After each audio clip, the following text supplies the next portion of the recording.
Now we come to the second part of our program on the experience and effectiveness of good corporate governance practices in leading markets in Asia, namely Hong Kong, Thailand, and last but not the least, Singapore. First, I would like to invite Professor Thomas Connelly from Chulalongkorn University, who is going to describe evidence from Hong Kong and Thailand whether good corporate governance pays. Tom?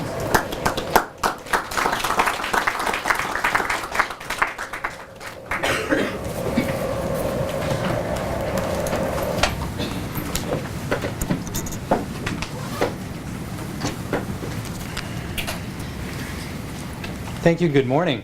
I'm grateful to the Simki Boon Institute for Financial Economics at Singapore Management University and to Professor Jeremy Goh for a chance to speak to you today. During my talk, I'm going to try and answer this question, does good corporate governance pay? And I'm going to present some evidence from studies that I've been part of in Thailand and Hong Kong, and also share some insights and experience from governance profiling activities in other Asian nations as well. During lecture time, my students kind of always want me to get to the point, so I'm going to break a rule and answer the question, it's yes, okay? Sort of take away all the suspense, but I'm going to now come back and build to that, okay? So I hope I can keep your attention, even though you know the answer is yes, all right? So before we get to the answer in more detail, let me give you a bit of history, some background here on what's been underway.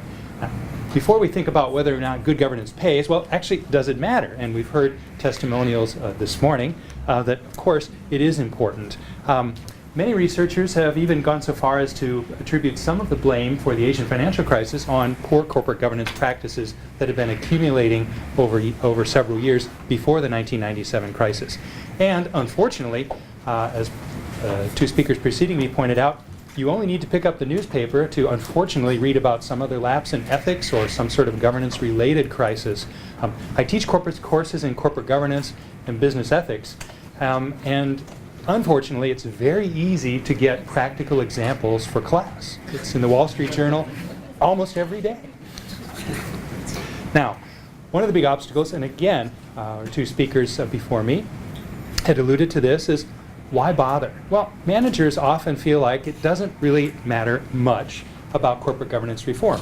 At best, managers are indifferent. Well, one problem is the perception that the costs of improving governance practices clearly outweigh the benefits in managers' minds. Now, I disagree with this, but there's this perception. Also, why do it? If no one really cares, if investors don't care, if the firm doesn't benefit, then we've incurred a lot of extra cost, a lot of extra work, for no clear payoff. Well, it turns out investors do care, so let's address that point first. McKinsey, as mentioned earlier today, McKinsey had commissioned a study in 2000, and they asked money managers, people manage a significant amount of funds, would money managers be willing to pay more to invest in a stock where the quality of corporate governance practices relative to financial issues the quality of board practices relative to financial issues would be addressed better. As it turns out, the results showed that 3/4 of survey respondents said that quality of board practices are at least as important as financial issues, and fully 1/3 of money managers thought quality of board practices were more important, and thus these money managers would be willing to pay more for shares of firms that had better board practice. Now that's just one small segment of governance practices overall. It highlights the fact that investors do notice, investors do care about governance practices. This is another reason why investors care about governance practices. There's a quiz later, so pay attention. I'm just kidding. Okay? This is ownership structure of the Lee family's holdings in Samsung Corporation. Okay? And this conglomerate, the chaebol in Korea, I'm sorry if I didn't pronounce that correctly, this is a common form of organization for super large companies. And by using pyramidal share ownership structures, cross-holdings, networks of companies, a family can exert a tremendous amount of control and influence, far greater. They can exert a tremendous influence over the company's decisions, influence that's far greater than their direct share ownership. Okay? Now, this isn't unique to Korea. Other firms in Asia, where companies other nations in Asia where companies typically are family-owned and family-controlled, they have raised these sorts of complex ownership structures probably to an art form. Okay? So as you can see, in a situation like this, how could small investors, outside investors, elect a board representative to make their concerns known at the board level? How could small shareholders influence corporate decisions? How could small shareholders exert any sort of control at all? Answer, they can't. So again, this brings up an important point, reinforces the point that investors do care if they're going to invest in the firm and can't get a voice. That's not a pleasant situation. Okay, now, looking back a little bit and from ancient history, moving forward from the Asian financial crisis, what has changed? Well, the Asian financial crisis was a horrible disaster with tremendous destruction in wealth. However, it opened up sort of a new era in corporate governance because from the Asian financial crisis, the outfall, came a tremendous effort to reform governance practices. So reform took place, covering a number of rules and regulations at the market regulator level. Also, firms moved to change their practices to get more in line with international standards for governance, and transparency and accountability improved as well. Shareholder rights were enhanced, creditors' rights were enhanced, and lots of emerging markets, most of them in fact, adopted rules that would be consistent with international best practices. In short, what we saw is sort of a convergence of governance rules and regulations, converging toward an international standard. As some evidence of this, let's take a look at this. This is taken from a report put together by the Asian Corporate Governance Association a few years ago.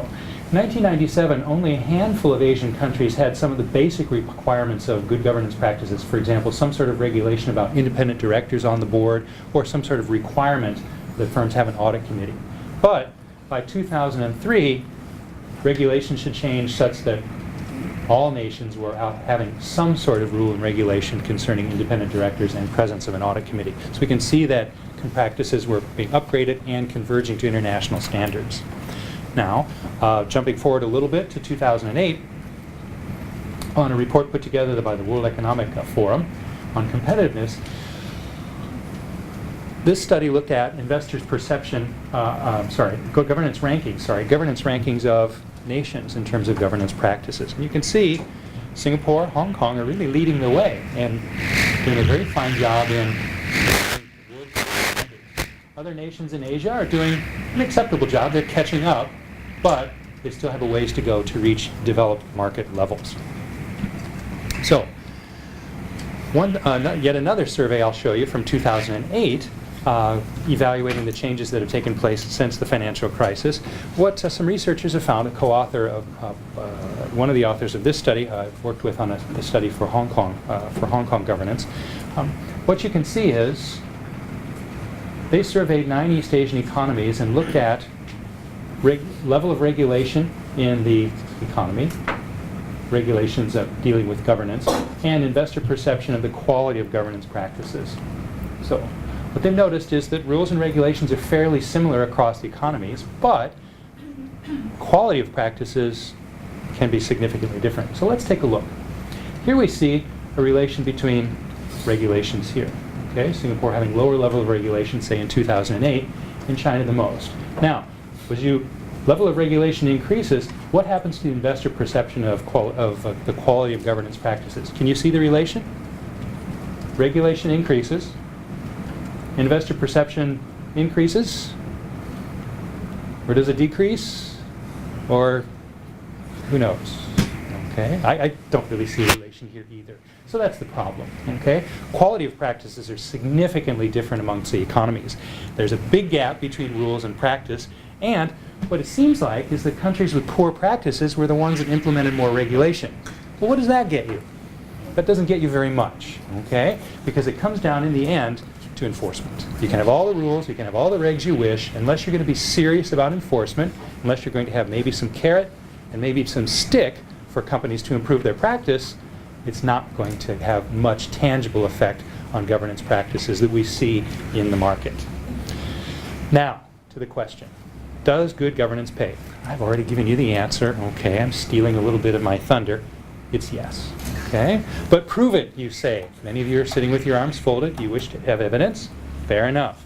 There's a lot of and a growing body of empirical evidence that good governance practices are linked to better firm performance. Many nations, financial economic studies, many nations have shown this link. And it's not just for our Asian economies, our neighbors, but also in dozens of other emerging markets. Okay?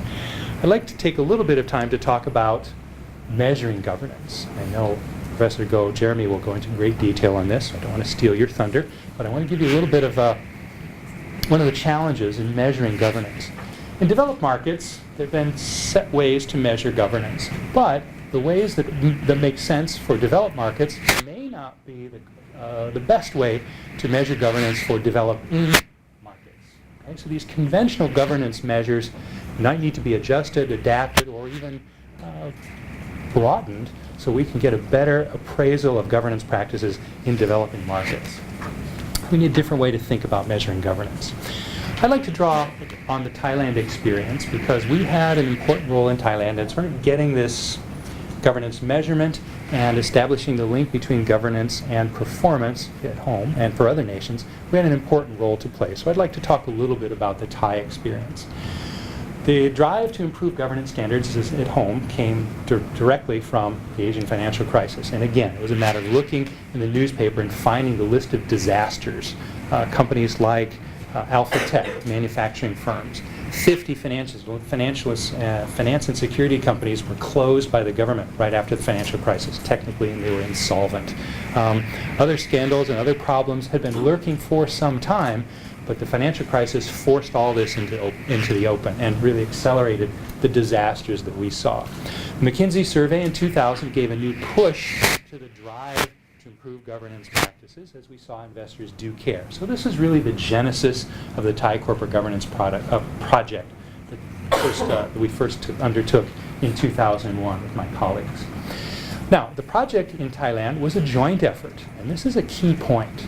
It's a joint effort spearheaded by the Thai Institute of Directors Association, but regulators, the Securities and Exchange Commission, the market, the Stock Exchange of Thailand, were also intimately involved in this, as were professional associations like the Institute of Accountants, Certified Accountants, and other professional groups. McKinsey & Company provided technical support, World Bank provided the cash, and the program itself was endorsed by the National Corporate Governance Committee, which was born in the wake of the financial crisis. The objectives of this study were straightforward. First, the main goal was to encourage Thai firms to adopt best practices in governance. How to do that? Well, it was decided to create this systematic way to measure governance practices and do this over time. From these efforts, firms would understand what were their strengths and weaknesses individually at the firm level, and in aggregate, what were the strengths and weaknesses of governance practices overall for all Thai firms. This let regulators, this let firms themselves identify some important areas for improvement. What did we need to make this happen? Well, we needed a methodology, a way to do the assessment. We needed an ongoing project. This wasn't just a one-off event. Okay, we had to start somewhere, but it wasn't a one-off event. The project was envisioned to be created, and governance would be measured over different time intervals to see how practices are evolving. We needed an instrument, and I'll talk about this a little bit later, a way to measure practices. And lastly, we needed important follow-up and feedback. And I'll finish my talk coming back to this afterward, talking about awareness, acceptance, and adjustment. The Governance Index was created in 2001 for this project. And it was based on the OECD principles, which had already been created in 1999. The reason the OECD principles were used as a foundation is because they were international standard, widely available, widely accepted, and credible. This is an important point. Underlying the OECD principles, and I'll talk more about that in just a minute, are financial economic studies that show these principles, based on their economic foundations, are relevant, are meaningful, and are empirically proven. So this gave great strength and credibility to basing the governance measurement on the OECD principles. Also, it was important to get buy-in. It was important to have market participants and the firms and the professional associations and the regulators working together to set the criteria. So this wasn't coming over the wall from outside. It was a cooperative effort to develop these reference points that were solid, internationally recognized, and credible as a way to measure governance in Thailand. Now the 5 OECD principles, you can read about them at great length, but I'll just mention them briefly, break into these 5 areas. First principle deals with the rights of shareholders. The second on treating shareholders equally. The third addresses the role of stakeholders in governance. The fourth principle, section D for disclosure and transparency. And the last principle deals with the role of the board. Now, as you can see, these 5 principles are internationally recognized, and they also encapsulated our local regulations, rules and regulations specific for the Thai market, with a little bit of adjustment. And it's important that something from outside doesn't come into the Thai market and be have blanket application. There's need to make some adjustment to Thai law and a bit to Thai practices, and that was taken into account as we created our measurement. The project itself we decided at first to survey a large number of listed companies. Over time, as the survey has been repeated, the sample has been broadened, so more and more firms are included in the survey. Now, it's also important to think about where does the information come from to measure governance. And it's very heartened to hear the role that the Investors Association is taking here, because the role that we took in Thailand is we wanted to make sure the information that we used to evaluate governance was available to the common shareholder, not to a super large institutional investor, or not to an insider, or information that only a board member would have. We took the viewpoint of a small individual investor, and we based our survey on information that was publicly available, information that a shareholder could get easily, information like the annual report, simple things like the company website, press releases, analyst conference calls, and other information that the company would communicate to the market, annual general meeting minutes and announcements, information that small investors could get at low cost, quickly and easily. We developed a criteria that was quite lengthy. Initially, I believe there were 80 plus measures, and it's since been expanded. But for each measure, we evaluated firms on whether or not they met the standard, and if so, they were given good marks. If firms broke the law, didn't comply with the law, or didn't meet local practice at all, they were given poor marks. And firms that would enact best practices that exceeded the domestic standard, their standard in Thailand, we gave them the highest marks. From here, the survey scores were compiled, and a governance score was assigned to each firm. We can look at that by industry, we can look at that by the different peer groups, and in aggregate for the market overall.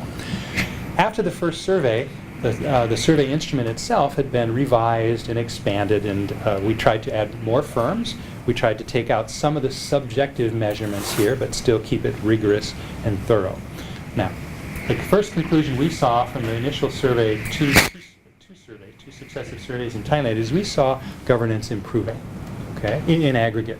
Okay. Scores were rising, both as overall as a governance measure, and if we looked in the different subsections of the survey instrument, dealing with shareholder rights, stakeholders, role of the board, and other things. Since the Thai experience has been successful, a similar type of survey had been undertaken in a number of markets: China, Hong Kong, Philippines, Indonesia, projects underway in Vietnam, and other nations as well. So what I'm going to do is present some pictures from maybe like a family album, okay, like a photo album. I can show you some of the results that co-authors and I have put together looking at governance practices in China. As you can see, for example, there have been 4 different survey years in China, and practices are, well, a bit uneven. You can see the sections here: shareholder rights, equitable treatment, role of stakeholders, D for disclosure, and E for board practices. You can see generally some significant changes in some of the areas. Okay, so this has been the experience in China. There have been 3 surveys we have data for in Hong Kong. There have been more since. Hong Kong practices improved markedly, especially in protection of shareholder rights, and large improvements in disclosure and transparency, and board practices as well. Indonesia, mixed bag. Some of this is an artifact of the sample. Some of the early surveys, the number of firms surveyed were very small, often the biggest firms, perhaps where governance practices were better. And as the survey expanded to include more firms, well, the smaller firms may not have had such wonderful practices and could have dragged down some of the averages. But yet you can see a good story to tell a little bit, some improvement here, but yet a long way to go. Okay. Experience for the Philippines, solid progress. And in many of the areas, governance practices in the Philippines have improved dramatically. And here's our Thai experience to finish up. In aggregate, governance practices improving, and large strides in improvements in the role of stakeholders, equitable treatment of shareholders, protection of shareholder rights. Well, it's a bit of a problem here. Board practices and disclosure and transparency, pretty solid. Now, throughout the surveys that we've completed in Thailand and in other nations, we come to the clear yes. I can show you that good governance does pay. The connection between firm value and firm performance and corporate governance is strong and it's clear. For example, let's take a look at, well, for any of the nations that I mentioned, we'll look at the governance scores for firms and we'll rank order them and we'll divide them into 4 groups. Top quartile and the bottom quartile. So if we average the corporate governance score of the firms in the top 25% of firms and the corporate governance score of the bottom 25%, we can see a clear gap here. You look at firm performance measure like market to book or Tobin's Q if you're familiar with that. Let's talk about market to book here. You can see a significant, statistically significant difference in the average for the quartiles. Now, this may be only a few percentage points in terms of corporate governance score. However, if we look at this across the market value of the firm, it's a large number. Okay? So the connection to governance to performance in terms of money is significant here as well.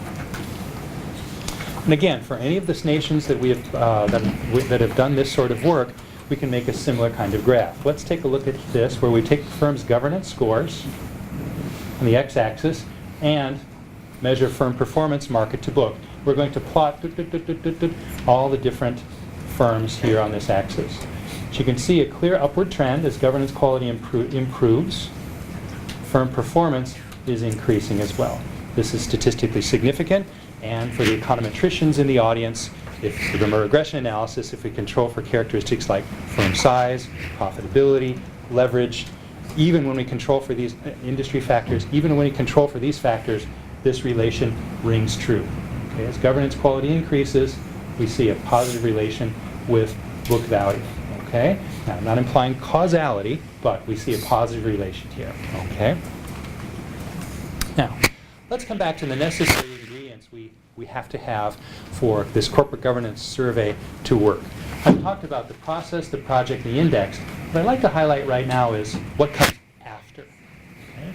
When the survey results are released to the public, what comes next? Well, afterwards, if you can create awareness and build from that to acceptance and then to adjustment, the project really starts to take on its own life and the benefits become more and more clear to more participants. For example, the Thai project, the Hong Kong project, and others have all benefited from having high levels of awareness. The results aren't kept in the coat pocket. They're not kept in an Excel spreadsheet someplace. The results in aggregate are released to the public. For example, this is what is announced to the public for the Thai survey. Thai firms are given a number of logos. This is the Thai Institute of Directors Association logo. So firms are assigned to a logo category where they have the highest score range, excellent, very good, good. And Thai Institute of Directors Association released a list of companies in the top 3 brackets here. Alphabetical order. The scores themselves are never released, okay, but firms know into which group they fall, and, most important, investors know into which group the firms fall. So the firms see this, the firms know, the investors know, and this release of the survey results gets a lot of visibility at home. Hong Kong example is very similar. Once the survey is complete in Hong Kong, the Hong Kong Institute of Directors Association announces the results again. grouping firms into categories, not releasing individual scores. My co-author in Hong Kong says this is not a finger-pointing exercise. Okay? It's meant to be improving the standards and raising the expectation of investors, and both investors and companies know this. So awareness is important. Thailand, we had the National Corporate Governance Committee endorsing this project, and we get a lot of press coverage and release of the information to the public and to companies themselves. Now let's talk about acceptance. The survey has been accepted by investors. They understand it. The Thai Institute of Directors has continued to play a leading role in promoting the survey, building awareness for it, and importantly, companies themselves understand and accept this as well. They know what the survey means, they know what counts, they know who's looking, okay? And with awareness comes the use of the survey instrument as one part of some high-profile awards. For example, parts of the survey are used by the Thai Institute of Directors Association to screen candidates for the Board of the Year award. The Stock Exchange of Thailand uses the information for its what are called SET awards. The SET awards, awards like governance recognition, best investor relations function, other sorts of activities. The Securities and Exchange Commission used to give a disclosure award. They've since expanded this to something they call it an MD&A award, Management Discussion and Analysis, awards dealing with disclosure and transparency as well. So this idea of acceptance is very important as the companies have bought into this because they know that investors are watching, investors have learned and understand about the importance of the survey and the importance of governance practices. Last of all comes adjustments. What to do next? Once you take an exam, once you take a quiz, if you get the results from the exam or quiz, or even a professional test, professional certification, what do you need to do? If you're deficient in some areas, you better hit the books. You better get back to work. So the adjustment part comes as individual companies can receive from the Thai Institute of Directors Association. They can purchase an individual company report. I believe other project teams in other nations do this as well. So firms can get their report card. They can see how their firm performed on the survey. They can be benchmarked against firms in their industry because there's a significant variation in practices across industries. And they can see how they perform against the full sample other firms in the market. This means that firms know where they have to improve.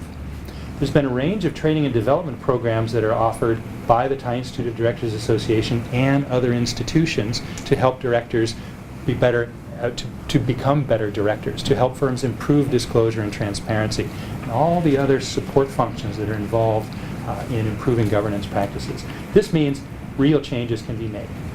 Now, I'd also like to point out this isn't just a function of changes at the firm level. Sometimes there are changes from the level of market regulation and market oversight that need to be addressed. Case in point. One of the characteristics for governance on disclosure and transparency is that shareholders need to know when is the annual general meeting. They need to know far enough in advance so they can show up and exercise their rights. Well, it turns out, I hope I'm not telling stories, but it turns out that Thai firms were unable to get the lists of shareholders from the Securities Depository. This was a number of years ago. They were unable to get the list of shareholders from the share depository in a timely fashion, and therefore they couldn't send out the announcements to their shareholders to come to the meeting. Is it the firm's fault the shareholders can't show up? Well, in a way, yes, but truthfully, no, because the depository wasn't providing the shareholder lists. So this was an example of regulatory intervention that needed to be made, as the regulators made it possible to get the shareholder lists so that firms could then tell the shareholders to show up and exercise their right. So it's not all a matter of just the firm having to make real change. Sometimes the firms, the market, and regulators need to work together to improve both practices and the framework so companies can do a better job. Now, to conclude, from my experience and the collective experience of colleagues that have had these sorts of governance measurement activities, we can say the assessment methodology works. It does detect variation in governance practices. That's important. Okay? And we see that within the proper framework for each economy. Next, the assessment also lets firms see where they are strong, how their practices are better than others, or even meeting international standards, and it also lets firms see areas for improvement, frankly. Last, one other important point is that we can show this positive relation between governance practices and firm value. So in conclusion, this has been a success story. The survey works. What's made it successful is the fact that it has high visibility, and it's certainly raised the awareness of the importance of good governance practices at firms, board level, among investors, among regulators, and other market participants. It provides a way to get visible rewards for managers and for companies for improving practices. Rewards like prizes and recognition from the exchange and regulators, and perhaps an even more important reward, a higher valuation. Okay, that's what the shareholders are caring about. So this is proof that reform efforts do have some sort of payoff, because we have seen greater adoption of best practices here. Now, the governance measurement project itself, the survey, matches with existing education and training efforts. For example, that institutes of directors associations have implemented to try and raise the practice of directorships, that professional associations have established to try and improve governance characteristics on disclosure and transparency, for example. So this is very much a joint effort. That's a key point to stress here. It's been a joint effort between regulators, exchange, professional associations, and the companies themselves. Because in the end, it's all of these groups coming together to form this, to make the way the market works and involve many participants in the market, the regulators, investors themselves, advisory firms, and issuers of securities. With that, I'll bring the talk to a close. Be ready for the next part of the program to talk.